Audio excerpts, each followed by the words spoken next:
What's up, moviegoers of YouTube? Movie Plan News here, bringing you another Ready Player One video. And before I start this, by the way, spoiler warning. Of course, if I'm talking about all the stuff in the animation sequences and stuff, there's going to be spoilers. But if you've already seen the movie, enjoy. Now, in Ready Player One, you have the real world and you have the virtual world. The jump from the real world to the virtual world could have been extremely jarring and took you out of the experience, but Ready Player One did a couple things that actually didn't take you out of the experience and actually made the movie even better. First off, we have the character models. Now, of course, the character models do look CGI, and it was made with such good animation that it didn't feel like you were watching an animated movie like Toy Stories or Frozen or any of those kind of animations. It felt like they were actually controlling the avatars in the movie. If you watch the scenes, you can see Wade's hair moving naturally, the expressions on their face and the body movements, they all happen so naturally, and it made them feel almost human to the point where you actually forget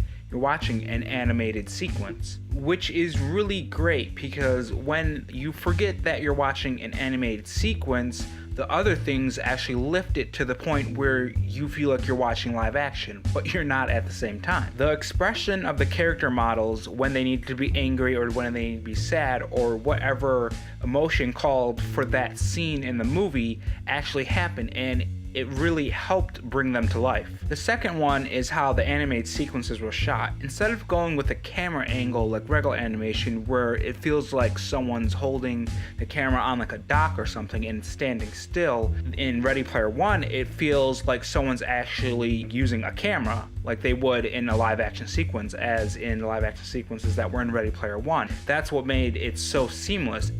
The camera angles did not change. It felt like a live action sequence instead of a animated sequence, even though it was an animated sequence. This is extremely apparent in the car race scene, where in the beginning when Wade first gets into the car, you can see the camera angle actually move in different ways, not just like regular animation where it just feels like you're watching one scene on the stage play. Third, we have a direct reaction from the outside that correlates with the virtual world. A lot of times when the characters get hit or knocked back or something that has a physical interaction in the virtual world, it affects the outside world. This is even more apparent when Artemis actually kicks Wade and knocks him back. Now in the virtual world, he hits the ground, and also they switch to the real world and he gets hit back into his chair and falls on the floor. A lot of times they'll show things like that, especially when the Sixers actually end up zeroing out. You'll see the chairs that they sit in will light up red.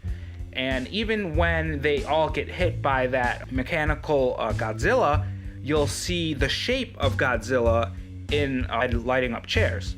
Third, we have the likeness of the avatars they chose. Little features here and there that made us identify them as live action characters. Like Wade, you can see it in his eyes and his bone structure that they are the same person, and that really helped you stay connected with each characters, and it worked out in the end. This is extremely apparent when you actually see Artemis's birthmark on her eye appear on our avatar near the end of the movie. The fourth and final way that Ready Player One was able to use live action and animation and put it together so seamlessly was the voice acting.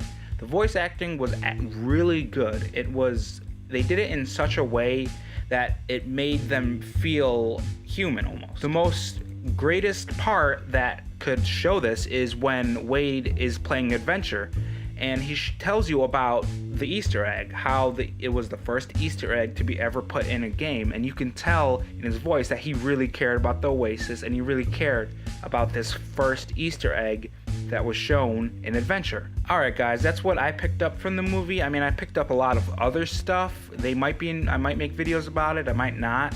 But if you picked up anything, throw it down in the comment section. I would love to hear your thoughts. And did you actually like the movie or not? I know there are some people who did find the animation a little jarring and didn't like it. So let me hear your thoughts in the comment section below. And as always, have a good one.